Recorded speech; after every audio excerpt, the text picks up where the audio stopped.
கர்த்தர் மோசேயை நோக்கி நீ கோலை எடுத்துக்கொண்டு நீயும் உன் சகோதரனாகிய ஆரோனும் சபையாரை கூடி வர செய்து அவர்கள் கண்களுக்கு முன்னே கண்மலையை பார்த்து பேசுகிறது. அப்பொழுது அது தன்னிடத்தில் உள்ள தண்ணீரை கொடுக்கும். இப்படி நீ அவர்களுக்கு கண்மலையில் இருந்து தண்ணீர் புறப்பட பண்ணி சபையாருக்கும் அவர் மிருகங்களுக்கும் என்றான். அப்பொழுது மோசே தனக்கு கர்த்தர் கட்டளையிட்டபடியே கர்த்தருடைய சந்நிதியில் இருந்த எடுத்தான். மோசேயும் ஆரோனும் சபையாரை கண்மலைக்கு முன்பதாக கூடி வர செய்தார்கள். அப்பொழுது மோசே அவர்களை நோக்கி கலகக்காரரே கேளுங்கள், உங்களுக்கு இந்த கண்மலையிலிருந்து நாங்கள் தண்ணீர் புறப்பட பண்ணுவோமோ என்று சொல்லி தன் கையை ஓங்கி கண்மலையை தன் கோலினால் 2 தரம் அடித்தான். உடனே தண்ணீர் ஏராளமாய் புறப்பட்டது. சபையார் குடித்தார்கள், அவர்கள் மிருகங்களும் குடித்தது. பின்பு கர்த்தர் மோசேயையும் ஆரோனையும் நோக்கி இஸ்ரவேல் புத்திரரின் கண்களுக்கு முன்பாக என்னை பரிசுத்தம் பண்ணும்படி நீங்கள் என்னை விசுவாசியாமல் போனபடியினால் இந்த சபையாருக்கு நான் கொடுத்த இந்த தேசத்தில் நீங்கள் அவர்களை கொண்டு போவதில்லை என்றால் தேசத்துக்குள் நீங்கள் கொண்டு போவதில்லை என்றார். ஒரு சில வேத பகுதியை படிக்கும் பொழுது நிறைய கேள்விகள் நமக்குள்ள என்ன பண்ணும். அப்படி இந்த வேதத்தை இந்த பகுதியை படிக்கும் பொழுது இடத்துல வந்த கேள்வி, ஆண்டவருக்கு சொன்னது நம்ம எல்லாரும் நல்லா படித்திருப்போம். மோசையை பார்த்து ஆண்டவர் என்ன சொன்னார்? என்னது கோலை எடுத்துட்டு போய் என்ன பண்ணுங்க, கண்மலையை பார்த்து அதுக்கு முன்னாடி உள்ள சம்பவம் என்ன, ஜனங்களுக்கு குடிக்க அந்த எண்ணெயில தண்ணி இல்லை. எப்பவும் போல அந்த ஜனங்கள் என்ன செய்வாங்களோ அதே போல முறுமுறுக்கிறாங்க.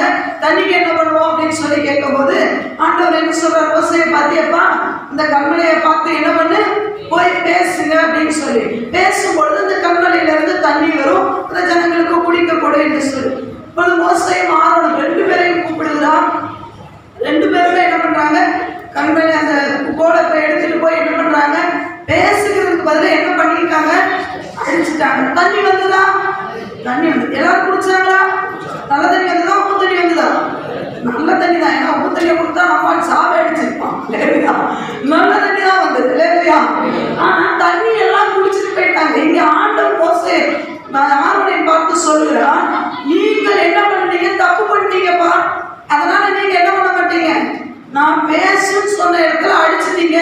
அதனால நீங்க கானானுக்குள்ள நீங்க 2 பேரும் என்ன பண்ண மாட்டீங்க, போக மாட்டீங்கன்னு சொல்லிட்டேன். நான் இதை படிக்கும் போது எனக்கு வேதனையான வேதனை. மோசே என்னையப்பா அப்படி அவ்வளவு பெரிய தப்பா பண்ணிட்டாரு. வழிநடுக அந்த மனுஷங்கிட்ட ஒரு தப்பையும் என்ன பண்ண முடியாது, பார்க்க முடியாது. எதை பார்க்க முடியுமா? வேதத்தை அப்படி உன்னிப்பா படிச்சவங்களுக்கு நல்லாவே தெரியும். மோசே ஒரு தவறும் என்ன பண்ணல. ரொம்ப நல்ல மனிதன். ஆண்டவரே அவரை குறித்து ஒரு சர்டிபிகேட் கொடுக்கிறார். மோசையை போல பூமியில யாருமே சாந்தப்படவில்லை. அது இந்த ஜனங்களை வச்சுக்கிட்டு மேய்க்கிறதுக்கு முடியவே முடியாது. நின்னா குத்தம், உட்கார்ந்தா குத்தம். வெங்காயத்துக்காக உட்கார்ந்து ஒப்பாரி வச்சு அழுவாங்க. எதுக்காக அழுவாங்க? வெங்காயம் வெள்ளரி வெள்ளரிக்காய் இருக்க பூண்டுக்காக என்ன பண்ணுவாங்க, மார்க் அடிச்சு ஒரே அழுகிற பிள்ளையாக இஸ்ரவேல் கூட்டம் தான். நீங்க ஃபுல்லா படிச்சு பார்த்தீங்கன்னா நிறைய அழுகுது. எதுக்கு தெரியுமா? சோத்துக்கும் தண்ணிக்கும். வேற நிறைய விஷயத்துக்கும் அழுதுல. கறிக்கு அழுவோம், மற்றபடி சோத்துக்கு அழுவோம், தண்ணிக்கு அழுவோம். இப்படிப்பட்ட இந்த கூட்டத்துக்கு முன்னாடி இந்த மோசே ரொம்ப அருமையா சாந்தமாய் நடந்தார் என்று சொல்லி ஆண்டவரே சொல்லுகிறார். அவ்வளவு பெரிய மனிதன் ஒரு சின்ன விஷயம் தானே. நான் ஆண்டவர்கிட்ட கேட்கும்போது ஆனா பெரிய விஷயமா பண்ணிட்டாரு. இதான் ஒரு தடவை. இதே ஆரோனை எடுத்துக்கோங்க, நிறைய தப்பு பண்ணிருக்காரு. அவங்க கூட மோசை பத்தி தப்பா இப்ப பேசியிருக்கிறாரு. இப்படி வெளியிட கண்டுபிடி எல்லாம் செஞ்சாரு. அவரை கூட ஒத்துக்கலாம். அவர் நீ போக மாட்ட அப்படின்னு சொன்னதை நீ செத்துருவப்பா, கானானுக்குள்ள பார்க்க முன்னாடி செத்துருவான்னு சொன்னா அவரு கூட பரவாயில்ல. இவர் என்ன ஆண்டவரை தப்பு, இது ஒரு பெரிய விஷயமா? நிறைய நேரம் நம்ம கேட்போம் பார்த்தீங்களா, இதெல்லாம் தப்பா கேட்டிருக்கோமா இல்லையா? அது குறிப்பா வாலிபுள்ள இதெல்லாம் ஒரு தப்பா? இப்படி ட்ரெஸ் பண்றதெல்லாம் ஒரு தப்பா? நீங்க எந்த காலத்துல இருக்கிறீங்க? லேலுயா. எப்பா இந்த காலம்னாலும் பைபிள் காலத்துக்குள்ளதான் நம்ம இருக்கிறோம். லேலுயா. என்ன பேஷன் மாறட்டும், என்ன ட்ரெஸ் மாறட்டும், நம்ம எல்லாரும் எந்த காலத்துக்குள்ளதான் இருக்கிறோம்? அதை மறந்துடக்கூடாது. லேலுயா. ஒரு பக்கத்து வீட்டுக்கார ஒரு சின்ன பிள்ளை சொல்லுது, இப்படிலாம் பண்ணக்கூடாது. நீ எந்த காலத்துல இந்த ஸ்கூலுக்கு பக்கமே போல சொல்லு, நீ எந்த காலத்துல இருக்கிற? இந்த பாட்டு உனக்கு தெரியாதா? என்ன பெரிய பாட்டு? அவங்க அம்மாக்கு இதை அவங்க பாட்டிக்கு இந்த பிள்ளை சொல்லி கொடுக்குது. எல்லாம் உலகத்தான வேணா எந்த காலத்துக்குள்ளேயும் மாறலாம். கிறிஸ்தவன் எந்த காலத்துக்குள்ளதான் இருக்கிறான்? பைபிள் காலத்துக்குள்ளதான் இருக்கணும். லேலுயா. அப்ப நல்ல கடைக்கு நம்ம கேட்டுப்போம், இதான் ஒரு தப்பா? இப்படி பேசுறது ஒரு தப்பா? இப்படி ட்ரெஸ் பண்றது ஒரு தப்பா? இப்படி முடிய வச்சு போட்டு போறது நிறைய கேள்விகள். அதை கூட கேட்க வேண்டிய கேள்வி இதுதான், இது ஒரு தப்பா? பேசுன்னு சொன்ன இடத்துல என்ன பண்ணிட்டாரு? அடிச்சிட்டாரு. ஆமாம் கூட வச்சுக்கனால மோசை சர்டிஃபிகேட் நீங்க தானே கொடுத்தீங்க, சும்மாவா? அந்த ஜனங்களை நடத்திட்டு போறது சும்மாவா? நானா பல தடவை இந்த தப்பா பண்ணியிருக்கேன். அவன் சொல்லுங்க, உண்மையா இல்லையா? எதை சொன்னாலும் எது தப்பா பண்ற கூட்டம். மண்ணாவடே எப்பதான் பொறுக்கணும்? காலையில பொறுக்கணும்னா எங்க சாயந்தரம் சர்டிஃபிகேட் போவோம். போயிட்டு வந்து கம்ப்ளைண்ட், எல்லாரும் பொறுக்கிட்டா எனக்கு மட்டும் கிடைக்கல, நீங்க என்ன பண்றீங்க? காலையில போடுறது யாரு? ஆண்டவர். பார்த்துட்டு தான் இவன் யார்த்த சொல்ல போட்டு நிற்பான். ஆண்டவர் சொல்றாரு, ஓய்வு நாள மண்ணா கிடைக்க, இவன் ஓய்வு நாள சர்டிஃபிகேட் போறது. மோசை என்ன சொன்னாரு? எப்ப ஓய்வு நாள் முந்தின நாளே கொஞ்சம் நிறைய பேர் பொறுக்கி என்ன பண்ணிக்கோங்க, சுட்டு வச்சுக்கோங்க, அப்ப பூச்சி பிடிக்காது. இவன் கேட்காம ஓய்வு நாள் சொல்லி பொறுக்கிட்டு போறதுக்கு போற சட்டி என்னது பொண்டாட்டி பிள்ளைமா சேர்ந்து ஓய்வு இருக்கிறத விட்டுட்டு சர்டிஃபிகேட் வேலைக்கு போறது. அந்த ஓய்வை பார்த்துட்டு மண்ணாவை காரணம் எப்படி கிடைக்கும்? இப்படி முரட்டாட்ட இருக்கிற ஜனங்களை நானா இருந்தா நம்ம சட்டியை வாங்கி அவன் தலையிலே போட்டு உடச்சு சாப்பிட அப்படின்னு போச்சு. 6 நாள் அவங்க பொறுக்க சொன்னாங்க. கொஞ்சம் எழுது ஓய்வு முன்னாடி கொஞ்சம் நான் ஜாஸ்தியா பொறுக்கி வைக்க வேண்டியதான். மற்ற நாள் பொறுக்க அடைய, இதனால் நிறைய பொறுக்கி வச்சுட்டு ஓய்வு நாள் ஓய்ந்துருனா இருக்க மாட்டான். இப்படி முரட்டாட்டமான ஜனங்களை வச்சு இந்த மோசை ஒரே ஒரு தப்பு தானே பண்ணாங்க. இதுக்கு போய் எவ்வளோ பெரிய தண்டனை. அப்படியே அப்பா அது நீங்க வேதத்துல படிச்சு பார்த்தீங்கன்னா ரொம்ப கஷ்டமா போயிருங்க. மோசே உபாகமம் என்ன உபாகமத்தோட அவருடைய சாப்டர் முடியுது. அதுக்கப்புறம் யோசுவா காலம் வந்தது. உபாகம் வரைக்கும் மோசே கெஞ்சுவார், ஆண்டவரே கொஞ்சம் எனக்கு ஆண்டவர் இதுக்கு மேல இதை பத்தி பேசாத. என்ன சொல்லுவாரு? நான் நினைப்பேன் நம்ம ரொம்ப பக்கத்துல மோசே இந்த மாதிரி, ஆண்டவரே என்ன ஆண்டவரே இது ரொம்ப கொஞ்சம் பெரிய என்னது தண்டனையா இருக்கு. அவ்வளவு தூரம் எழுத்துல கஷ்டப்பட்டு வழி நெடுக கஷ்டப்பட்டு இந்த ஜனங்களை நடத்தி வந்தாங்க. அவர் கேட்கிறார், ஆண்டவரே கொஞ்சம் பார்த்துட்டு அதை பார்த்து செத்தா கூட பரவாயில்ல. நாங்க சொல்ல இதுக்கு மேல இதை பத்தி நீ என்ன பண்ணவே கூடாது. போக மாட்டேன்னா போக மாட்டேன். யோசுவாவை அபிஷேகம் பண்ண நீ போக மாட்டா. உன் சகோதரனாகி ஆரணும் ஏன் ஆண்டவரை இதை செய்யணும்? இதை மாதிரி இதுக்கு முன்னாடி நடந்திருக்கான்னு கேட்டா இதுல நீங்க கை வைத்துக்கோங்க. யாத்ராகமம் புத்தகம் 17வது அதிகாரம், யாத்ராகமம் 17:3 வாசிக்கலாம். ஜனங்கள் அவ்விடத்திலே தண்ணீர் தவணமாய் இருந்தபடியால் அவர்கள் மோசேக்கு விரோதமாய் முறுமுறுத்து, தண்ணீர் தவணமா இருக்கிறதுனால மோசேக்கு விரோதமா முறுமுறுத்தாங்க. நீர் எங்களையும் எங்கள் பிள்ளைகளையும் எங்கள் ஆடு மாடுகளையும் தண்ணி வேணும்னு கேட்டோடனே ஆண்டவர் என்ன சொன்னாரு? அப்பொழுது கர்த்தர் மோசேயை நோக்கி இஸ்ரவேல் மூப்பரில் சிலரை உன்னோடே கூட்டிக் கொண்டு நீ நதியை அடித்த உன் கோலை கையிலே பிடித்துக் கொண்டு ஜனங்களுக்கு முன்னே நடந்து போ.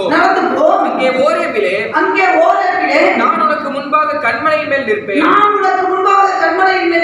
நீ அந்த கன்மலையை அடி.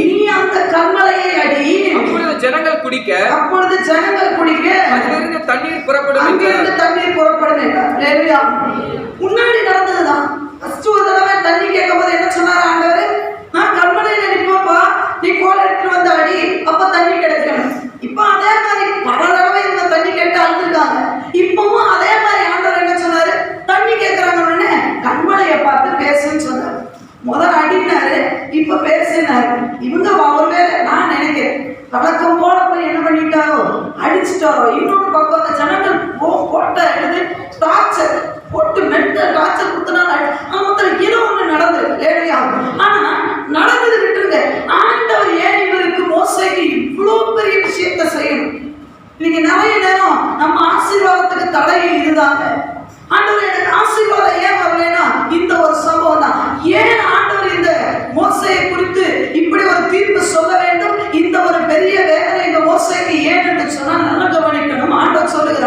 யாத்ராகம புத்தகத்தில் படிக்கும்போது ஆண்டவர் சொல்லுகிறான், நான் அந்த கண்மலையில் நிற்பேன்.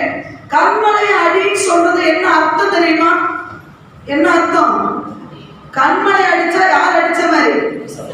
யார் அடிச்ச மாதிரி? இப்ப சொல்றேங்க, கண்மலையில நான் இங்க நிற்பேங்க, நீங்க வந்து கோல் எடுத்து அடி அப்படின்னா என்ன அர்த்தம்? என்ன அடி, என்ன அடிச்சேன்னா தண்ணி வரும்.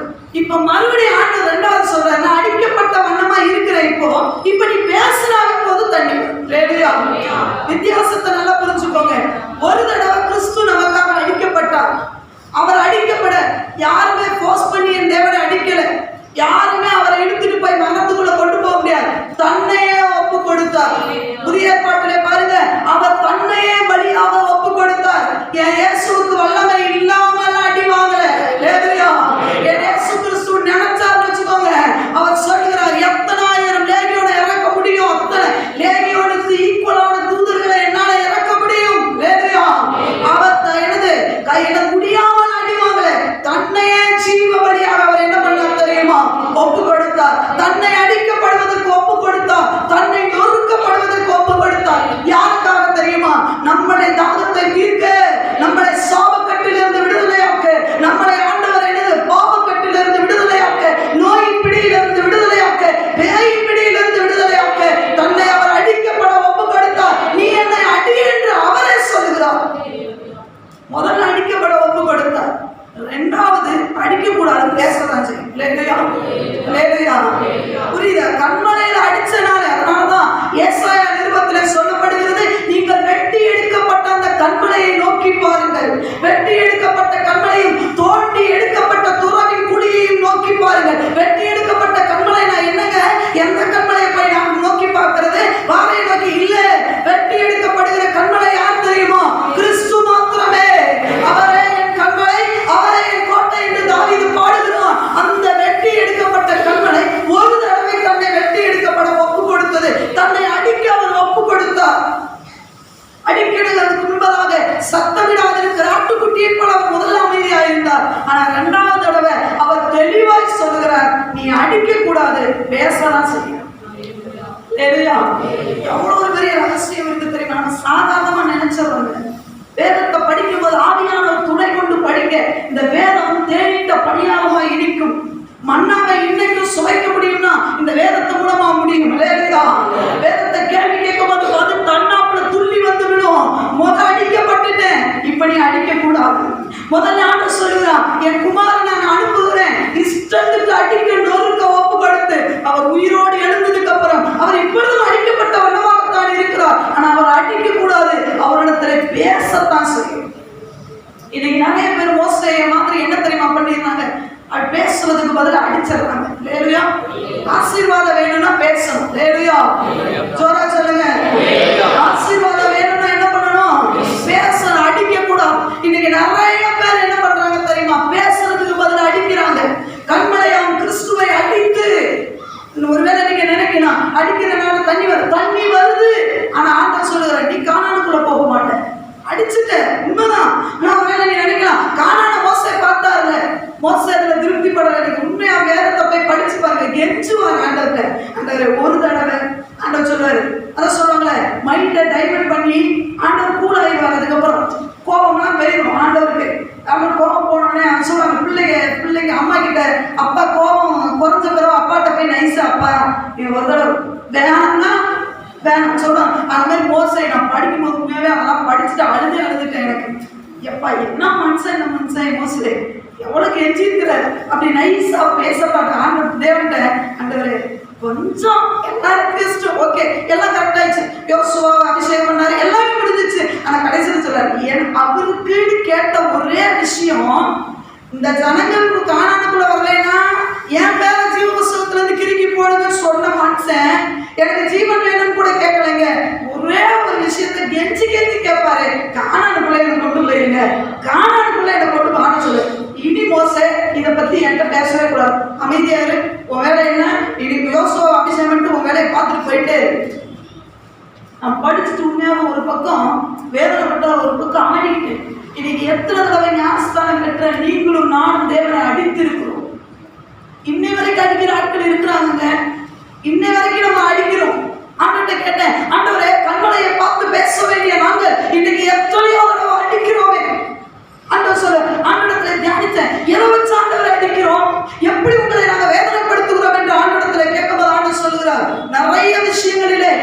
இஸ்ரவேல் ஜனங்கள் என்னை அடித்தார்கள், இன்றைக்கும் வாழ்கிற இஸ்ரவேல் ஜனங்கள், இன்றைக்கு ஆவிக்குரிய இஸ்ரவேலர்கள் என்று பெயர் எடுத்த நீங்களும் நானும் கூட ஆண்டவராகிய கண்மலையை பார்த்து பேசுகிறதுக்கு பதிலே அடித்து மனம் போன போக்களை அவரை அடிக்கிறோம்.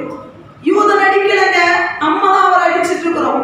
இன்னைக்கு அவர் அடிக்கப்பட்ட வண்ணமாக என்னது அவருடைய உடம்பெல்லாம் என்ன தெரியுமா, என்னது உளப்பட்ட நிலம் போல உருக்குலைந்த நிலைமையில இருக்கிற அவரை இன்னைக்கும் போட்டு மனம் போக்கள் அடிக்கிற ஆட்கள் இன்னைக்கு நிறைய பேர் இருக்கிறோம். இன்னைக்கு ஆண்டவரே நான் அடிக்கிறவனா இருக்கிறேனா, பேசுகிறவனா இருக்கிறேனா? இல்லையா?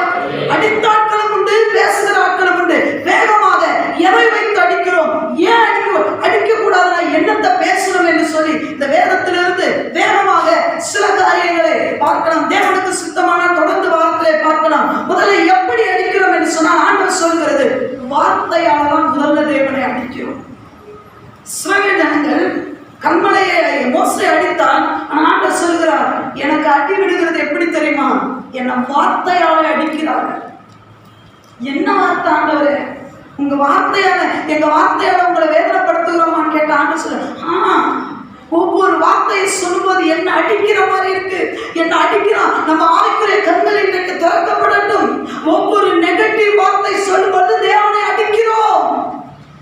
ஒவ்வொரு அவிசுவாச வார்த்தைகள் வரும்பொழுது தேவனை நைய புடைக்கிறோம் என்பதை மறந்து போகாதீர்கள். என்ன வார்த்தை, அதிலையும் குறிப்பிட்டு எந்த வார்த்தை சொல்லும் வார்த்தையினாலே தேவனை அடிக்கிறோம் என்று வேதத்திலிருந்து வாசிக்கலாம். என்னாகும் என்று சுகம் 14வது அதிகாரம், என்னாகும் என்று சுகம் 14வது அதிகாரம் 4வது சுகத்தை 5வது சுகத்தை வாசிக்கலாம். பின்பு அவர்கள் நாம் ஒரு தலைவனை ஏற்படுத்திக் கொண்டு எகிப்துக்கு திரும்பி போவோம் வாருங்கள் என்று ஒருவரோடு சொல்லிக் கொண்டார்கள்.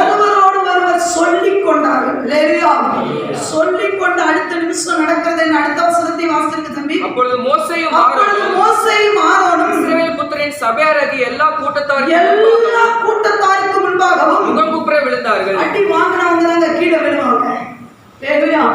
உண்மையா சொல்லுங்க, நம்ம மோசே ஆரோனையும் பார்க்கறதுக்கு பதிலா தேவனை பார்க்கணும். இவங்க சொன்ன அடுத்த செகண்ட் மோசேயும் ஆரோனும் முகங்குப்புற விழுந்து அழுகிறாங்க. ஏன் அடி தேவனுக்கு அங்க விழுது? என்ன வார்த்தை சொல்றாங்க, நாம் ஒரு தலைவனை ஏற்படுத்தி கொண்டு மறுபடியும் எகிப்துக்கே போய்விடுவோம். ஆண்டவர் சொல்கிறார், என்னைக்கு கலப்பையின் மேல கைய வச்சுட்டு திரும்பிடுவான்னு நினைக்கிறவன் ஒவ்வொரு நாளும் தேவனை சிலுவையில் அறைகிறான் என்பதை மறந்து போகக்கூடாது. ஆண்டவர் சொல்லுகிறார், இந்த வார்த்தை உண்மைதாங்க. ஆண்டவருக்குள்ள வந்துட்டோமா திரும்பணுன்ற எண்ணம் வரவே கூடாதுங்க. ஆண்டவர் சொல்ல, எங்க போலான்னு நினைக்கிறாங்க தெரியுமா, எங்க போலான்னு சொல்றாங்க தெரியுமா? ஒரு தலைவனை ஏற்படுத்தி கொண்டு எகிப்துக்கு போலான்றாங்களே, அந்த எகிப்து எப்படிப்பட்ட எகிப்து தெரியுமா? இவர்கள் செய்த நன்மையை மறந்த எகிப்து. எகிப்து இன்னைக்கு வாழ்ந்தது யாரால வாழ்ந்ததுங்க? யோசேப் அங்க போனனாலதான். லேலியா சொல்லுங்க, ஜோரா லேலியா சொல்லுங்க. அந்த நன்மையை மறந்தவன் இன்னைக்கு எகிப்து அப்படி பச்சை பசேன்னு இருக்கிறதுக்கு காரணம் அந்த யோசேப் அங்க போனனாலதான். செய்த நன்மையை மறந்து இஸ்ரவேல் ஜனங்களை கொடுமையாய் வேலை வாங்கின அவங்கிட்ட நீ திரும்பி போகணும்னு நினைக்கிறேன். இன்னொன்னு தெரியுமா, பிறந்த ஆண் பிள்ளைகளை எல்லாம் ஈவு இறக்கமே இல்லாம நைல் நதியில போட்டு தூக்கி கொலை செய்தவர்கள். ஸ்திரீகள் பெத்தெடுக்கிறதுக்கு முன்பதாகவே அங்க போய் கொலை செய்யறதுக்கு நின்ற கூட்டம், கொலவார கூட்டத்துக்குள்ள திரும்பி போகணும்னு நினைக்கிறேன். உன் பிள்ளைகளை பலியாக துடித்த, உன் பிள்ளைகளை பலியாக, ஆடு மாடு பலி இல்ல, உன் பிள்ளைகளை பலி செலுத்த கேட்ட அந்த இடத்துக்கு திரும்பி போடுற போது என் தேவனுக்கு எவ்வளவு அடி நீங்க நினைக்கிறீங்க? எவ்வளவு வேதனை. இது ஈஸியா நம்ம சொல்லிடுவோம். என்ன தெரியுமா, இங்க இருந்ததோட நம்ம பழசு இருந்த நான் நல்லா தானே இருந்தேன் நினைக்கிறேன். ஆண்டவரை விட்டு பின்னாடி போனவங்க ஒருவேளை பல காரணங்கள் சொல்லலாங்க, அவங்க சரியில்லை இவங்க சரியில்லைன்னு. ஆனா ஆண்டவர் ஒரு நாளும் மாறாதவர். ஒரு நான் நினைக்கிறேன், நேத்தெல்லாம் நினைச்சேன் உட்காந்து, ஆண்டவரை இந்த ஆண்டவர் வேணான்னு பின்னாடி போன ஜனங்களை எல்லாம் கொஞ்சம் நினைச்சேன், இவங்க கொஞ்சமே யோசிக்க மாட்டாங்களா? தேவன் செய்த நன்மைகளை கொஞ்சமே யோசி. எவ்வளவோ நன்மைகளை செய்தீங்களே ஆண்டவரே, கொஞ்சமே அவங்க யோசிக்க மாட்டாங்களான்னு ஆண்டவர் சொன்னாரு. அவன் எல்லாம் கோமா ஸ்டேஜ்ல படுத்து கிடக்கான். அவனா எந்திரிச்சா உண்டு. கோமா ஸ்டேஜ்ல படுக்கிறவங்க பாருங்க, நம்ம போய் நின்னா பேசினா தெரியாது. ஆனா பாப்பாங்க என்ன பண்ணுவாங்க, ஆனா தெரியாது. அவனையா ஆண்டவர் ஒரு நாள் ஒண்ணு அவன் சுயாரி வந்து கடவுளா எழுப்பினா உண்டு, இல்லையா அப்படி அவன் செத்துற வேண்டியதான். இப்படி பின்னாடி போன ஆட்கள் எல்லாம் இந்த உலகம் தான் எனக்கு வேணும், இந்த உலக இன்பம் தான் எனக்கு வேணும், இந்த உலக ஆசைகள் தான் வேணும், எனக்கு திருப்பி எகிப்து தான் வேணும்னு ஒரு தலைவனை கூட்டிட்டு போக கூட இல்லைங்க. போலான்னு சொன்னதுக்கு அங்க ஆண்டவர் கோபம் போல விழுந்துட்டான். எவ்வளவு அடி விழுந்திருக்கும்னு நினைக்கிறீங்க? ஆண்டவர் சொல்லுகிறார், உன் பிள்ளைகளுக்காக தானப்பா நான் மோசேயை அந்த வனாந்திரத்தில் அழைத்து நீ நல்லா இருக்கணும்னு சொல்லிதானே நான் சிலுவையை எடுத்து உங்க சாபக்கட்டுகள் உடைக்கிறதுக்காகத்தானே 430 வருஷம் அடிமையா இருந்தாங்க.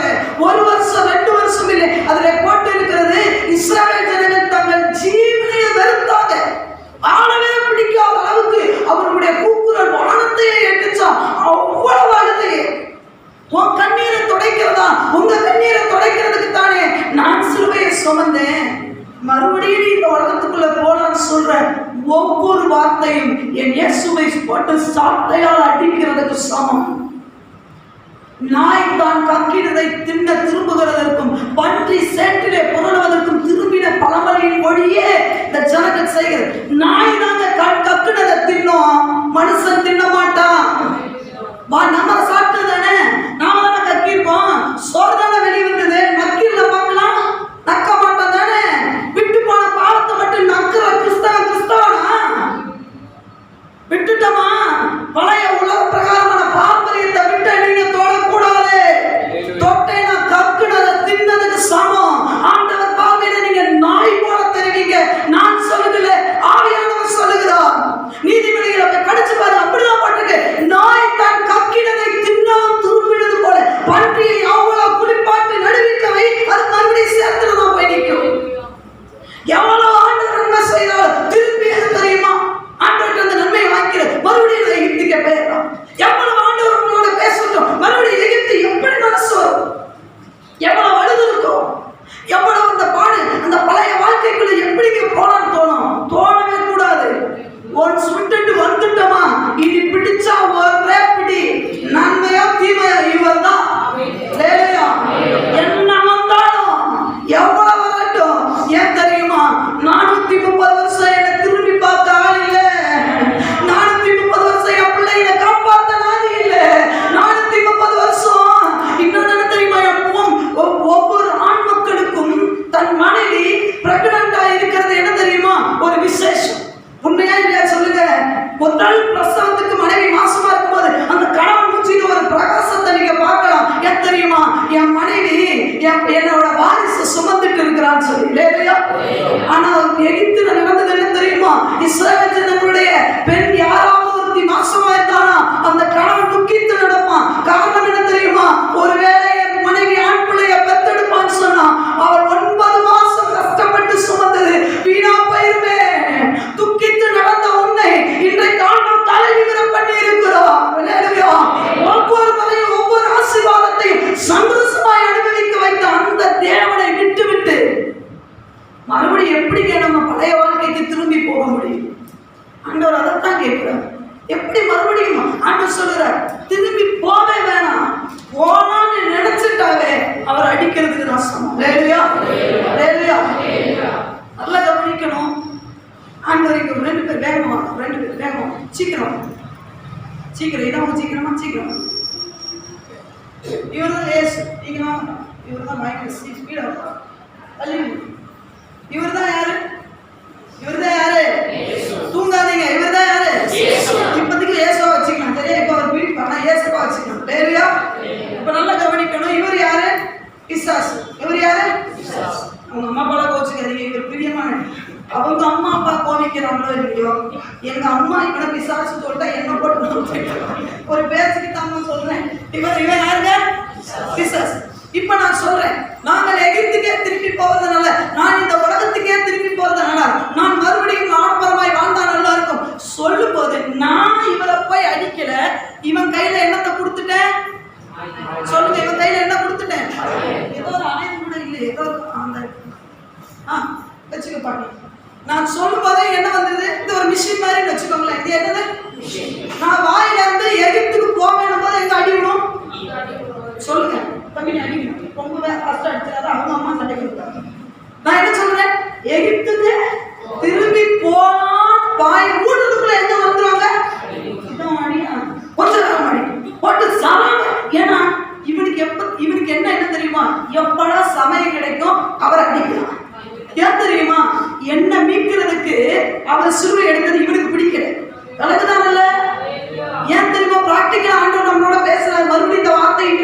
சொல்றார், என்னை மீட்கிறதுக்கு இவர் சிலுவையை சிந்தது, என் ரத்தத்தை காப்பாத்துறதுக்கு அவர் ரத்தம் கொடுத்தது இவனுக்கு பிடிக்கல. அதனால ஒரு வார்த்தைய நான் வாயிலிருந்து சொல்லி முடிக்கிறதுக்குள்ளே அவரை எவ்வளவு அடிக்கணுமோ இவன் போட்டு அடிச்சு நோத்திடணும். வார்த்தையில கவனமா இருக்கு. வார்த்தையில தான் சொல்லுறேன். நம்ம சொல்லுகிற வார்த்தை மனிதரை காயப்படுத்துதோ இல்லையே, தேவனை காயப்படுத்துகிறது என்பதிலே ரொம்ப கவனமா இருக்கு. அதுக்கு பதில என்ன சொல்லலாம்? இதில் அப்படியே கை வைத்துக் கொண்டு எடுக்கலாம் பாருங்க. ரோமர் எழுதின நிருபம் 8வது அதிகாரம் 36வது வசனத்தை வாசிக்கலாம். ரோமர் 8:36 நமக்கு தெரிந்த வசனம் தான். பவுல் சொல்லுகிறார் பாருங்க, கிறிஸ்துவின் அன்பை விட்டு நம்மை பிரிப்பவன் யார்?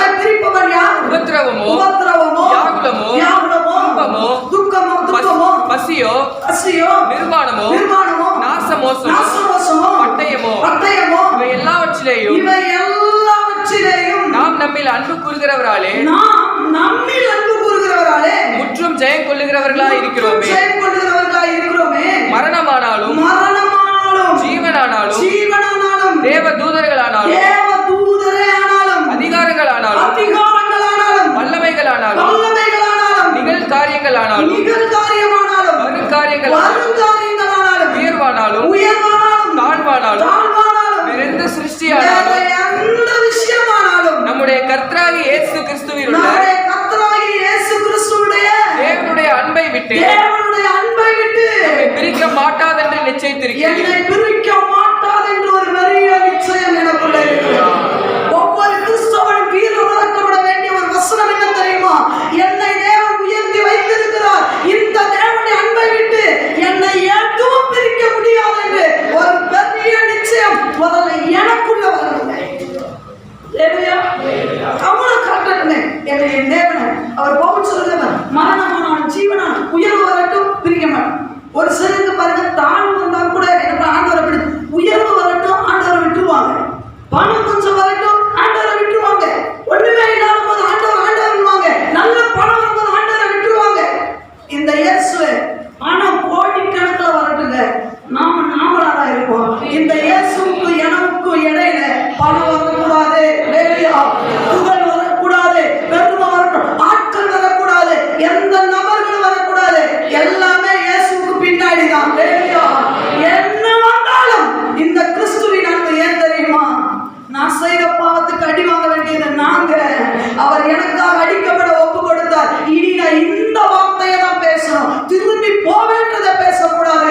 நான் நிற்பேன். இந்த கிறிஸ்துவின் அன்பை மரணமே வந்தாலும், மரண படுக்கையில் இருக்கிறோம், அப்ப கூட என்ன தெரியுமா சொன்னோம்? இயேசு அன்பை விட்டு இந்த கிறிஸ்துவின் அன்பை விட்டு பிரிக்க மாட்டார். என்ன வந்தாலும் அதுதான் நல்ல கவனிக்கிற ஒரு பாடம் உண்டு. ஏற்கனவே நான் சொல்லியிருக்கிறேன், இயேசுவின் பின்னால் நான் சொல்வேன், என்ன பண்ண மாட்டேன், திரும்பி பார்க்க மாட்டேன். I have decided to follow Jesus. Hallelujah. No turning back. திரும்பி பார்க்க மாட்டேனா? இந்த பாடலை எழுதினவர் எந்த சூழ்நிலையில் எழுதினார் தெரியுமா? அவர் ஒரு மிஷனரி. ஆதிவாசிகள் கிராமத்திலே போய் அவர் ஊழியர் செய்யப்படுவது. அவருக்கு 2 ஆண் பிள்ளைகள், மனைவியும் ஆண் பிள்ளைகளுமாய் சேர்ந்து அங்கே ஊழியத்துக்குள்ள இருக்கும் பொழுது அந்த கிராம தலைவர் அவரை பிடித்து இயேசுவை சொல்லக்கூடாது, இந்த இயேசுவை நீ இந்த இடத்துல அறிவிக்க கூடாது, என் ஜனங்கள் குருட்டாட்டத்திலே கிடந்தாலும் கிடக்கட்டும், என் ஜனங்கள் ஒருத்தனை வந்தா வெட்டி சாப்பிட்டாலும் சாப்பிடட்டும், நீ இயேசுவை அறிவிக்க கூடாது என்று சொல்லும் பொழுது அவர் சொன்ன முதல் வார்த்தை, இயேசுவின் பின்னால் நான் செல்வேன், நான் திரும்பி பார்க்க மாட்டேன். அவர் சொன்னார், நீ இப்ப மறுத்தடிக்கிறேன்னா உன் பொண்டாட்டிய சுட்டு கொன்றுவோம். அவர் சொன்னார், அஞ்சலை அதே போல சுட்டு கொண்டாங்க. அப்பவும் அவர் சொன்னாரு, சிலுவைதான் எனக்கு முன்னான்னு சொல்லி. இப்ப சொன்னாங்க, முதல் கொள்ள மேல துப்பாக்கி வச்சு உன் பொண்டாட்டி தான் போயிட்டா, உன் வம்சத்தை இனிமே சுட்டு கொன்றுவோம், இப்பவாது நீ இயேசுவை பதிலி. அவர் சொன்னாரா, உடனே எனக்கு எப்பவுமே பின்னாடி தான், திரும்பி நான் பார்க்க வாய்ப்பே கிடையாது, என் பிள்ளை போனாலும் சிலுவைதான் எனக்கு முன்னால். 2 பிள்ளைகளை இவர் கண் முன்னாடியே சுட்டு கொண்டான் அந்த தலைவன். கடைசியாக இந்த மனிதனின் தலையில துப்பாக்கி சொல்றான், நீ உன் உயிரை எடுக்க போறேன், இப்பவாது இந்த இயேசுவை நீ மறுதலின்னு சொல்வது. அவர் சொன்னாராம், இல்ல நான் பின்னோக்கே நான் திரும்பி பார்க்கவே மாட்டேன் என்று சொல்லும்போது அவரையும் அந்த ஸ்பாட்லே சுட்டு கொண்டார்கள். நடந்தது என்ன தெரியுமா? அவர்கள் கோதுமை மணியாக அந்த பகுதியில் விழுந்தாங்க. அவர்கள் மரணத்திலே கொஞ்ச நேரம் கூட அவர்களுடைய ரத்தம் காயக்கூட இல்லை. அந்த தலைவனுடைய உள்ள குடும்பமே அழிஞ்சா கூட இந்த இயேசுவை மறுதலிக்க மாட்டேன்றானே, அப்படின்னா இந்த இயேசு யார்? இந்த இயேசுடைய அன்பு என்னன்னு அவனுடைய உள்ளத்துக்குள்ள ஒரு சின்ன தீப்பொறி மூண்டுச்சு. கிராமமே இயேசுவுக்கு சொந்தமாச்சு. நீங்க நினைக்கலாம் கிராம இயேசுவுக்கு சொந்தமாச்சு, இந்த மனுஷன் செத்து போயிட்டானேன்னு. இவன் சாவலங்க, நிச்சயமான வீட்டிலே தங்கமயமான ராஜ்யத்திலே அவன் இருக்கிறான். அவன் நினைப்பான் இங்கே மனுஷனோட என் குடும்பமா நாங்க மேல உட்கார்ந்து இருக்கிறோம், அவன் மனுஷன்றது உங்க பார்வை, ஆனா அவன் நித்திய ஜீவனை பெற்றுக் கொண்டான் என்பது பரிசுத்தவான்கள் அறிந்த பார்வை. மறுபடியும் உலகத்தின் வழிபாடுகளுக்குள் சிக்கி பிரிக்கப்பட்டவர்கள் மறுபடியும் அந்த வழிபாடுகளுக்குள்ளே மாற்றப்பட்டார். அவருடைய நிலைமை மோசம் என்று வேதத்திலே போடப்படும். ஒரு தடவை அதை சீன ஆண்டவர் சொல்லிட்டாரா, நமக்கு கண்களை திறந்துட்டாரா, மறுபடியும் அங்க பார்க்காது. இரண்டாவது இன்னொரு வார்த்தையில எப்படி அடிச்சாங்கன்னு பார்க்கலாம், வாசிக்கலாம். என்னாகும் என்று சொல்லும் 20வது அதிகாரம் 3வது வசனத்தை வாசிக்கலாம். என்னாகும் 20:3. ஜனங்கள் மோசையோட வாக்குவாதம் பண்ணி எங்கள் சகோதரர் கர்த்தருடைய சந்நிதியில் மாண்டபோது நாங்களும் மாண்டு போயிருந்தால் நலமாயிருக்கும். இது என்ன வார்த்தைங்க? இது மறுபடியும் என்ன பார்த்து எப்படிப்பட்ட வார்த்தை தான் அடிக்கிறார். ஒரு சிலர் பாருங்க, இந்த வார்த்தை ஒரு சில வாயில ஈஸியா வந்து செத்துட்டா நம்ம இப்ப எவ்வளவு ஈஸியா வந்து பார்த்தீங்களா, எவ்வளவு ஈஸியா எல்லாம் சொல்றீங்க பார்த்தீங்களா. ஏன்னா என்ன தெரியுமா, பிரச்சனையான சமையல நம்மள அறியாமலே அந்த வார்த்தை நமக்குள்ள என்ன பண்ணுது, வரும். செத்துட்டா பரவாயில்ல. ஒரு சில வாய்ப்புகளை சொல்றாங்க, இந்த வீட்டுல இருக்கிறது செத்துட்டா பரவாயில்ல. ஒரு சில பேரன் சொல்றாங்க, இதுங்களோட மாறடிக்கிறது நம்ம செத்துட்டா பரவாயில்ல. அம்மா சொல்றது கிச்சன்ல இருந்து இந்த வீட்டுல வேலை செய்யறதுல செத்துட்டா பரவாயில்ல. அப்பா வேலைக்கு போறது சொல்றாரு, போற போக்குல அடிச்சு செத்துட்டா பரவாயில்ல. பிள்ளை சொல்றது ஸ்கூலுக்கு போகும்போது அப்படியே ஸ்கூல்ல செத்துட்டா பரவாயில்ல. யார் தாங்க வாழ்றது? யார் வாழ்றது? மரணத்தை அவர் என்ன பண்ணார் தெரியுமா, ஜெயித்து ஜீவனோட எழுந்தார். எதுக்கு? நீ ஜீவனோட மரணத்தை ருசிக்கிறதுக்காகவா? இல்லையே. மரணமே கூறெங்கே, பாபாளமே ஜெயம் என்று எங்கேற்று வீரம் முழக்கமிட்டவருடைய பிள்ளைகள் நீங்களும் நான். அதனால நம்ம நினைக்கலாமா, நீங்க நம்மளாம் மரணமே வராதா? மரணம் உண்டு, ஆனா மரணத்தை நாம விரும்பக்கூடாது. லேலியா லேலியா. செத்துட்டா பரவாயில்ல, ஓடிட்டா பரவாயில்ல, வச்சுட்டா பரவாயில்ல. என்ன வார்த்தை கிறிஸ்தவ வாயிலிருந்து செத்துட்டா பரவாயில்ல வரவே. லேலியா. இப்படி அர்த்தம் தெரியுமா, முன்னையும் போக மாட்டேன் பின்னையும் போக மாட்டேன், இருக்கிற இடத்துல செத்துருவேன். லேலியா லேலியா. என்னன்னா ஆண்டவர் இந்த வார்த்தையில சொல்ல விட்டான்னு வச்சுக்கோங்க, அங்கே கல்லறை ஓட்டிடுவேன். இவன் என்ன பார்த்து என்ன புண்ணியாங்க. லேலியா. இவங்க கையில ஒண்ணுமே தரவே மாட்டாங்க. இப்போ நான் ஒரு ராணுவ வீரன் வச்சுக்கோங்க, நான் யாரு சொல்லுங்களேன், பேருக்காக சொல்லுங்க, நான் யாரு?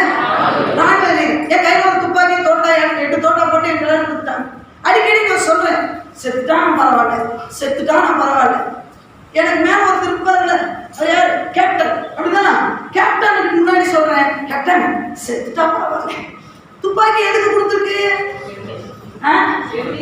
என்னையே சுட்டுக்கவா? சொல்லுங்க, எதிரியை சொல்றதுக்கு தான் கையில கொடுத்துருக்கு. நான் துப்பாக்கி வச்சுட்டு கேப்டன் செத்துட்டா பரவாயில்ல. எப்படி சொல்லுங்களேன்? எப்படி இப்படி கையில வச்சுட்டு என்ன போய் செத்துட்டா சமையல் என்ன பண்ணா? ஏன்னா அவங்களுக்கு ஒரு பிரைட்னஸே வருது. ஏன்னா நம்ம அம்மா அடிக்கடி தான் யூஸ் பண்றாங்க. நம்ம குடும்பத்தில் இந்த வார்த்தைகள் அடிக்கடி வருது, அவனுக்கு ஒரு பெரிய சந்தோஷம் தான். துப்பாக்கி கையில வச்சு சொல்லுது கேப்டன் பார்ப்பான், டேய் மேல இருக்க தலைகளோட ஆலோசனை பண்ணுவான். என்ன நினைப்பான், இவன் கையில துப்பாக்கியை கொடுக்குறது இனிமே டேஞ்சர். ஏன் அவன் கேட்பான், மேலதிகாரி கேட்பான், ஏன் சார் அப்படி சொல்றீங்க? அடிக்கடி செத்துட்டா பரவாயில்லன்றாயா, போட்டு தள்ளிட்டான்னு வச்சுக்கோ. இவன் செத்ததுக்கு நாம எல்லாரும் என்ன பண்ணணும்? பேப்பர்ல ஃபர்ஸ்ட் நியூஸ் என்ன வரும்? ராணுவ வீரர் தன்னைத்தான் சுட்டுக் கொண்டு மரணம். லேலியா. அது உள்ள இருக்க நம்மளா போய் கேஸ் நிக்கணும். இவன் கையில இருந்து துப்பாக்கியை வாங்கி இவனை எங்க நிக்க வச்சிடலாம்? எங்கேயாவது ஒரு இடத்துல புல்லு புடுங்க வச்சிடலாம்.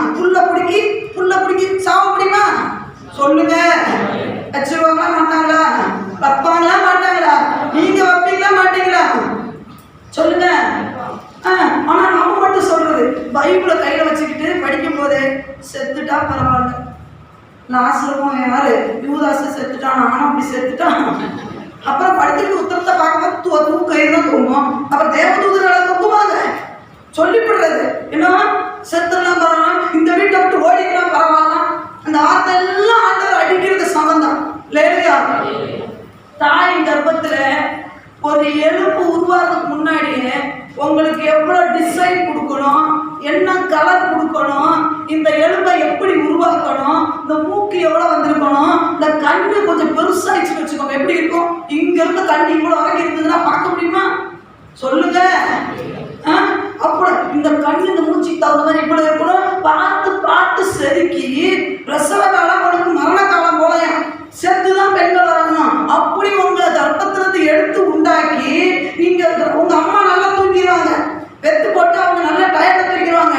அழும்போதெல்லாம் அம்மாவுக்கு முடிப்பு உண்டாக்கி அவளுக்கு ஆகாரம் கொடுக்க வச்சு இவ்வளோ தூரம் 18-20 வயசுல இவன் சொல்ற வார்த்தை செத்துட்டா பரவாயில்ல. நானா தான் சொல்றேன், நானா மட்டும் ஆண்டவரை இருப்பேன்னு வச்சுக்கோங்களேன், மூக்க பிடிச்சிருவேன். போயிது நீ தானே கேட்டதா முடிச்சு 18 வயசு வரைக்கும் ஒண்ணு பார்த்து பராமரி. இது வேற ஆண்டவரை தேவதூதர்களை அனுப்பி பார்க்கலாம், தேவதூதர்களை அனுப்புறது, இவருக்கு வேண்டியதை நான் கொடுக்கறது, எல்லாத்தையும் கொடுத்து இவர் 18 வயசுல என்ன கேட்பாரா? சொல்லுங்க. 2 ரோலாம் சொல்லு கேட்பேன். மூக்க பிடிச்சிருவாரு தெரிஞ்சுக்கோங்க. கண் தடுக்கலாம் அப்படின்னா என்ன அர்த்தம்? சொல்லுங்க. அப்படின்னா என்ன அர்த்தம்? மரியாதை சீக்கிரம் டக்குனு போய் அப்படி இவதான் மரண தேவதை அப்படின்னு நான் சொல்றேன். மரண தேவதை அங்க நில்லு. நான் சொல்றேன், என்ன சொல்றேன், என்ன பார்த்து நில்லு. அவளே ஏற்கனவே என்ன பிடிக்க வரணும் நிக்கிறா, இவளை சாவடிக்கணும். நான் சொல்றேன் செத்துட்டா பரவாயில்ல.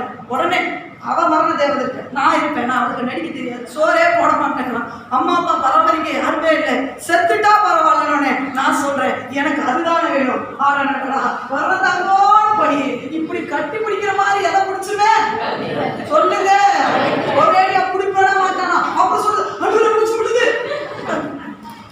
நீ மாடு கூப்பிட்டு வந்து போன் வருது. எத்தனை மணிக்கு? 12 மணிக்கு. வெள்ளிக்கிழமை ஜவா முடிச்சுட்டு அப்பதான் போய் போறேன். 2:30 மணிக்கு 3 மணிக்கு சோத்தை கூட கையில் வச்சுக்க மாட்டான். போன் பண்றது நிச்சயம் ஆகுது. ஏன் நீ என்ன சொன்ன? செத்துட்டா பரவாயில்ல. உடனே நம்ம சொல்றது இயேசு நாமத்துல நடக்காததுக்கு என்ன ஆயத்தப்பட்டு போடாத சொன்னா ஒத்துக்குமா? சொல்லுங்க சொல்லுங்க. சாவனை கேட்பீங்களா? இனிமே எவ்வளவு பாடு வந்தாலும் என்ன பண்ணக்கூடாது? சாவை மட்டும் அப்படியே விரும்பினாங்க. ஒரு மனுஷன் சாவை விரும்பினாங்க, அவனோட சபாஸ் போடணும். எந்த மனிதன் இதில் அப்படியே கை வைத்துக் கொண்டு நியாயாதிபதிகள் புத்தகம் 16 சாவை விரும்புறவங்க இனி அப்படிதான் சாவை கேட்கணும். நியாயாதிபதிகள் 16:29-30 வசிக்கிறோம். 16:29-30. சிம்சோன் அந்த வீட்டை தாங்கி நிற்கிற அந்த வீட்டை தாங்கி நிற்கிற 2 நடுத்தூண்களில் ஒன்றை தன் வலது கையினாலும் மற்றொன்றை தன் இடது கையினாலும் பிடித்துக்கொண்டு என் ஜீவன் பெலிஸ்தரோட கூட மடிய கடவுது என்று சொல்லி பலமாய் சாய்க்க அந்த வீடு அதில் இருந்த பிரபுக்கள் மேலும் எல்லா ஜனங்கள் மேலும் விழுந்தது. இவ்விதமாய் அவன் உயிரோடு இருக்கையில் அவனால் கொல்லப்பட்டவர்களை பார்க்கலாம், அவன் சாகும் போது அவனால் கொல்லப்பட்டவர்கள் அதிகமாக இருந்தார்கள். சாவ கேட்டா எப்படி கேட்கணும்? சிம்சோனுடைய வாழ்க்கையில யோசிச்சு பாருங்க. அவருக்கு கண்ணை புடுங்கினாங்களா? அப்ப சாவணும் விரும்பினாரா? விரும்பல. அவருக்கு மொட்டை அடிச்சாங்களா? சொல்லுங்க. நம்மனா என்ன பண்ணுவோம்? பசங்களுக்கு மொட்டை அடிச்சுட்டாங்கன்னா ஐயோ வெளியே வர மாட்டேங்கிறாங்க. ஏன்னா முடி வளர்ந்ததுக்கு அப்புறம் நான் என்ன பண்றேன்னா வெளியே வர எனக்கு அசிங்கமா இருக்கு, நல்லா இருக்கு, அதனால மொட்டை அடிக்க நிக்க மாட்டானு இருக்கணும். மொட்டை அடிக்கும் போது சிம்சோன் சாவணும் விரும்பல, கண்ணை புடுங்கும் போது சாவணும் விரும்பல. கையில வளர்ந்து போட்டாங்களா? சொல்லுங்க. உங்களுக்கு போட்டாங்க, சிம்சோனுக்கு தானே போட்டாங்க. அப்ப சாவணும் விரும்பினாரா? எங்க சிறைச்சாலையில போய் மாவரைக்கு வச்சாங்களா? ஒரு ஆம்பளைக்கு இருக்கிற பெரிய கேவலமா என்னது சொல்லுங்க. இப்பெல்லாம் மிக்சியில அரைச்சு கொடுக்குறீங்க, ரொம்ப சந்தோஷம். அதையா செய்யுங்க. மாவு அரைச்சு போய் அடிமையில செக்குல மாவு அரைச்சிட்டு இருக்கிறாரு. எல்லாரும் என்னவா பேசுறாங்க? அப்ப சாவணும் விரும்பினாரா? அப்ப விரும்பல. எனக்குன்னு ஒரு டைம் வருண்டே, அன்னை வரையும் வெயிட் பண்றேன்.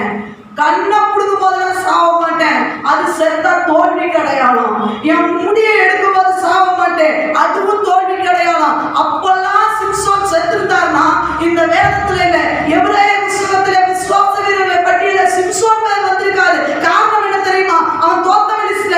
ஆனா அப்ப சாவணும்னு நினைக்கல, கையில விலங்கு போடும் போது சாவணும்னு நினைக்கல, மாவரைக்கும் போது இவ்வளவு கேவலம். ஒரு நாள் 300 நிறைய பிடிச்சாண்டவரே, இன்னைக்கு மாவரைச்சு இருக்கிறேன், செத்துட்டா பரவாயில்ல, அம்மிக்கலை தூக்கி தலைமையில போட்டுட்டு சாவல. அப்பெல்லாம்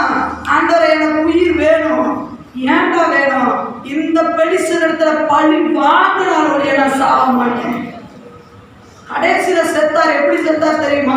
அவர் சரித்திரம் என்ன சொல்லுது? உயிரோடு இருக்கிறதில் அவரால் கொல்லப்பட்டவர்களை விட சாவும்போது கூட ஒரு எழுப்புதல் வந்தா சாவுங்க. பக்கத்துல கை சொல்லி இதெல்லாம் சொல்ல வேண்டிய விஷயம். சாவதா இருந்தா சாவுங்க. நீங்க விரும்புனீங்கன்னா சாவதா செத்துருங்க. ஆனா சாகும்போது ஒரு எழுப்புதல் வந்தா மாத்திரம்தான் சாவணும். இல்லைன்னா விலங்குதான் சொல்லுங்க. சொல்லி நினைக்கணும். என்னோட அந்த சபைக்கு வந்தா செத்தா சாவுன்னு சொல்றாங்க. அது வரைக்கும் சாப்பிடணும். எழுப்புதல் இல்லாம என்னங்க பார்க்கணும்? உண்மையா இல்லையா? என்னத்தை எழுப்புதல் கண்டுட்டா சாவட்டு கேட்க கிறிஸ்தவ நம்ம கேட்கலாமா? அடிக்கிறவன் சாவட்டுன்னு நினைப்பான். ஆனா பேசுறவன் என்ன தெரியுமா? ஆண்டவரே, மரணத்துல கூட உங்க நாம மகிமைப்பட்டா என் ஜீவனை எடுத்துக்கோங்க. அதுக்கு முன்னாடிலாம் மரணம் வந்து தட்டுனா கூட நான் டாட்டா ஓ இது ஒண்ணுமே ஒரு ஆத்மாவை ஆதாயம் பண்ணல. கேட்டா எனக்கு சமாதானமான மரணம், நீதிமான் மரணம் மறிப்பது போல நான் மறிப்பேன். என்ன மறிப்பு போனதோ அதுல வேற நீதிமான் மறிக்கிறது போல இவர் மறிக்கிறோமா? இந்த மாதிரி சாதனம்லாம் இங்க வரக்கூடாது. அப்ப அடிக்கிறது சாப்பிட்டு சொல்ல அடிப்பான். ஆனா பேசுறவன் என்ன தெரியுமா? ஆண்டவரே, சாவுல கூட உங்க நாம மகிமைப்படணும். ஆண்டவரே, சாவுல கூட பிசாசு கண்ணுல இந்த பேர விட்டு நாட்டிட்டுதான். சாவுல கூட நிறைய பேர் ரட்சிப்புக்குள்ள உண்டாக்கிட்டுதான். என் மரணம் அநேகரை ஒரு அசைச்சுட்டு என் தேசத்தை ஒரு அசைச்சுட்டு தான் சாவுல வழிய. அதுக்கு முன்னாடி மரணம் என்கிட்ட வரவே கூடாது. இதுதான் விசுவாச வார்த்தை. இது பேசுவது. அடிப்பது வேறு, பேசுவது வேறு. அல்ல கவனிக்கணும். முதல்ல என்ன பேசுனாங்க? திரும்பி போடான்னு சொல்லி வார்த்தையில அடிச்சாங்க. ரெண்டாவது சாவலான்னு அடிச்சாங்க. ஆனா ஆண்டவர் சொல்லுகிறார், நீ பேசு, கண்மலையை பார்த்து பேசு. ஜீவனை பேச பழகுங்க. நான் சாக மாட்டேன், என்னுடைய மரணத்துல கூட ஆண்டவருடைய நாம மகிமைப்படணும்னு பேசணும். கடைசியாக ஒரு காரியத்தை வாசிக்கலாம். இன்னொரு எண்ணத்தை அடித்தார்கள். 16வது அதிகாரம். என்ன அவனுக்கு சுகம் 16வது அதிகாரம் 13வது வசனத்தை வாசிக்கலாம். 13 இந்த வனாந்தரத்தில் எங்களை கொன்று போடும்படிக்கு பாலும் தேனும் ஓடுகிற தேசத்திலிருந்து எங்களை கொண்டு வந்தது அற்ப காரியமோ எங்கள் மேல் துரைத்தனமும் பண்ண பார்க்கிறாயோ? மேலும் நீ எங்களை பாலும் தேனும் ஓடுகிற தேசத்துக்கு கொண்டு வந்ததும் இல்லை. எங்களுக்கு வயல்களையும் திராட்சை தோட்டங்களையும் சுதந்திரமாக கொடுத்ததும் இல்லை. மூணாவது அடிக்கிறது தெரியுமா? வாக்குத்தத்தத்தை சந்தேகப்படுறது. தேவன் உங்களுக்கு வாக்கு பண்ணினாலும் அதை நிச்சயமாய் நிறைவேற்றுவார். நம்புங்க. என்னத்தை ஒரு சில சொன்னாங்களே, என்னத்தை நம்ம எல்லாம் வாழ்ந்து எப்படியா சொல்லுங்க. ஆபிரகாமுக்கு ஆண்டவர் வாக்கு பண்ணாரு. என்ன வாக்கு பண்ணாரு? ஏங்க, ஆமா, நம்ம சர்ச்சில் இருக்க ஆபிரகாம் இல்ல, பைபிள்ல இருக்கிற ஆபிரகாமுக்கு என்ன வாக்கு பண்ணாரு? சந்ததியை வானத்து நட்சத்திரங்களை. வயசு என்னப்போ?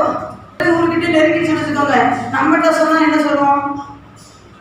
நமக்கு ஒன்றும் பிரச்சனை இல்லைங்க, சாரா ஏற்கனவே ரொம்ப டென்ஷன்ல இருக்கிறான். யார் பெத்தெடுத்து கொடுத்துட்டாங்க? ஆகார் பெத்தெடுத்து கொடுத்துட்டாங்க. இந்த வயசுல போய் முக்கி பெத்தெடுனா அவன் என்ன சொல்லுவான்? யோ, உமக்கெல்லாம் நொண்டு ஜாஸ்தி தான்யா, உமக்கு என்ன குழந்தைய பெத்து கொடுத்தா மடியில வச்சு தாளாட்டு பெத்தெடுக்க வேண்டியது நான்ல. என்னத்தை சாணால் பெத்து ஒரு சில சொல்லுவாங்க பார்த்துருக்கீங்களா? என்னத்தை என் பையன் திருந்தி ஆண்டவர் கொடுத்துருப்பாரு. உன் பையனை ஊழியத்துக்கு தான் சொல்லுங்க. நிறைய பேரண்ட்ஸ்க்கு தெரியும், வயிற்றுல இருக்கும் போதே ஊழியத்துக்கு தான் ஆண்டவர் கொடுத்தாரு. ஆனா வாயில சொல்ற அறிக்கையெல்லாம் என்னது? என்னத்தை இவனை கிழிச்சு படிச்சு, என்னத்தை இவன் மேல வந்து. ஏன் வாக்கு தத்தத்தை சந்தேகப்படுறீங்க? நானா பாத்தீங்கன்னா பசங்க என்ன தெரியுமா சொல்றேன்? போட போ, எவ்வளவு தூரம் நாள் போ, மைத்த பிடிச்சு கொண்டு வருவார். எனக்கு அந்த விசுவாசம் 100%. ஏன் தெரியுமா? நம்மள அப்படித்தானே கொண்டு வந்தாரு. சுத்த நாட்கள் தான் நம்பணும். தனிப்பட்ட நேரத்துல சொல்றது. இந்தியாவா இருக்க ஊழியத்துக்குலாம் யார்கிட்ட சொல்றது இல்லை. அம்மா கிட்ட சொன்னாங்கன்னா அன்னைக்கு கொண்டே இருந்துருப்பாங்க. அதனால அம்மா கிட்ட சொல்றது இல்லை. அம்மாட்ட சிரிச்சுக்கிட்டு, ஆமா இந்த ஊழியத்துக்கா நீங்க வாட்டு மூணி வேணும் பெற்றுப்பீங்க, மூணி உங்க இஷ்டத்துக்கு நீங்க என்ன பண்ணுவீங்க? பொருத்தனை பண்ணுவீங்க. நாம ஏன் அந்த உலகத்துல வாழணும் நம்ம சொல்லிக்கிறோம். அம்மா கிட்ட ஒன்றும் பேச முடியாது. ஊழியத்துக்கா? சரி சரி. நான் தனி ஜபத்துல என்ன பண்றது? உண்மையாவே நாளை எப்படி ஜோப் பண்ணிருக்கேன். இங்க வாருங்க ஆண்டவரே, கண்ணனை ஊடுற பழக்கம் கிடையாது. இங்க பாருங்க, ஊழியத்துக்கு என்னென்ன கூப்பிட்டீங்கன்னா அவ்வளவுதான், வரணும்னா மாட்ட தெரிஞ்சுக்கோங்க. ஆண்டவர் பார்த்தாரு. நான் சொன்ன அதே வார்த்தை எனக்கு சொன்னார், போத பேபி ஓடு, ஓடுறாஜா ஓடுறாஜா, பந்தயத்துல ஓடு.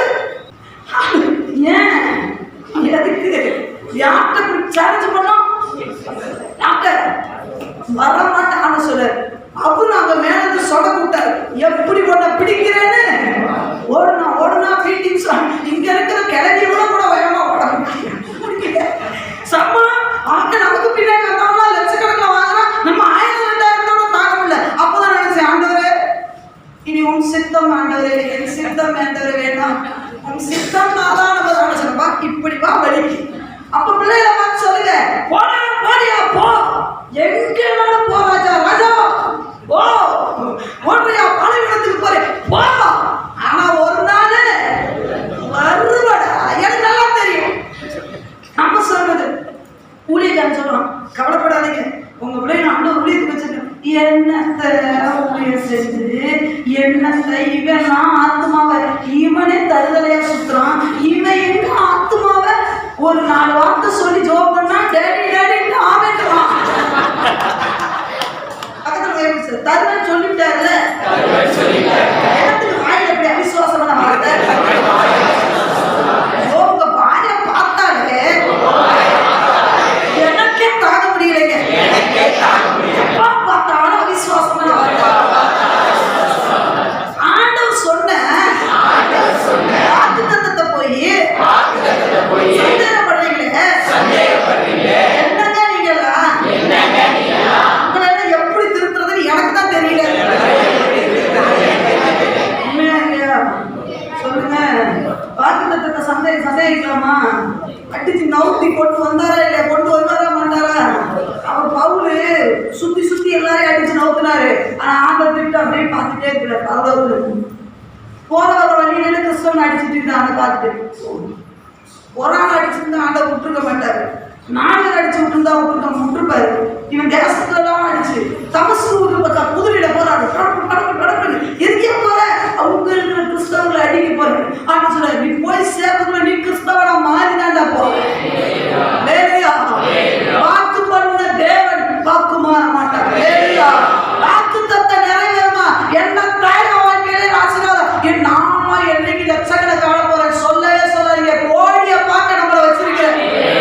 எது கோடி இல்லைங்க, கோடி பணத்தை கையில ஆண்டவர் தாங்கணும்னு நினைச்சாருன்னா பிளைட்ல என்ன பிளைட் நம்ம நினைச்சா நாளைக்கு பிளைட்ல ஏறும். அதை முடிய முடியாத சொல்லுங்க. வார்த்தையால தேவனை அடிக்கிறவங்க ஆசீர்வாதத்தை மோசே இப்ப விளங்குதா சொல்லுங்க அவங்களுக்கு. மோசே அடித்தனாலே அவர் கானானுக்குள்ள பிரவேசிக்க முடியாது. இன்னைக்கு நம்ம வார்த்தையால தேவனை அடிக்கிறோம். ஒரு தடவை அவர் நமக்காக மரித்துட்டார், நமக்காக வாக்கு பண்ணினார், நமக்காக ஜீவனை கொடுத்தார். அந்த தேவனை, நம்மளை மீட்டெடுத்த தேவனை நான் பின்னாடி போயிருவேன், மறுபடியும் அங்கே போறேன், நான் மறுபடியும் எதிர்த்துக்கிட்ட போறேன் சொல்லக்கூடாது. செத்துட்டா பரவாயில்லன்னு சொல்லக்கூடாது. வாக்கு கொடுத்து அவிசுவாசமா நம்ப கூடாது. என்னை உயர்த்துவார், என்னை அழைத்தவர் என்னை கடைசி வரைக்கும் நடத்துவார் என்ற விசுவாசத்தோடு கூட தொடர்ந்து சொல்ல தேவன் நமக்கு உதவி செய்வார். சொல்லவே எல்லாரும் பிதாவே வந்து ஸ்தோத்திரம் ஆண்டவரே. நன்மையான நாளிலும் எங்களோடு கூட பேசினீங்க ஆண்டவரே, வந்து நன்றி. ஆமென் ஆண்டவரே. அப்பா ஆண்டவரே, மோசையை போல ஆண்டவரே, மோசையாவது ஒரு தடவை அடித்தார்ந்தவர்கள் நாங்க பல தடவை உங்களை அடிச்சுட்டோம் ஆண்டவரே. எத்தனையோ முறை வார்த்தையில ஆண்டவரை அடிச்சுட்டோம், எண்ணங்களில் அடிச்சுட்டோம் ஆண்டவரே. ஆண்டவரே அப்பா, இப்படி செய்தா நல்லா இருக்கு, இப்படி இருந்தா எவ்வளவோ உங்களுக்கு விரோதமான எண்ணங்கள் வார்த்தையில ஆண்டவரே நாங்கள் பேசி உங்களை எவ்வளவோ கண்ணை மூடி பார்க்கும் போதுதான் தெரியுது எவ்வளவு ஆண்டவரே மனவாளனை நாங்கள் அடிச்சிருக்கோம்னு சொல்லி ஆண்டவரே. அதுக்கு நாங்க எல்லாரும் இணைந்து மன்னிப்பு கேட்கிறோம். எங்களை மன்னித்து இன்னைக்கு நீங்க மன்னிக்க போய் தான் இந்த இடத்துல எங்களை உட்கார வச்சிருக்கிறீங்க. இனி ஆசீர்வாதத்தை அடித்து அல்ல ஆண்டவரே, பேசியே ஜெபித்தே பெற்றுக்கொள்கிற கூட்டமா எங்களை மாற்றுகிறார்கள். தொடர்ந்து நடத்துங்க, உங்களை போல மாற்றி வழி நடத்துங்க. இயேசு கிறிஸ்துவின் மூலம் ஜெபம் கேளும் எங்கள் ஜீவனில் அன்பின் நல்ல பரலோக பிதாவே. ஆமென்.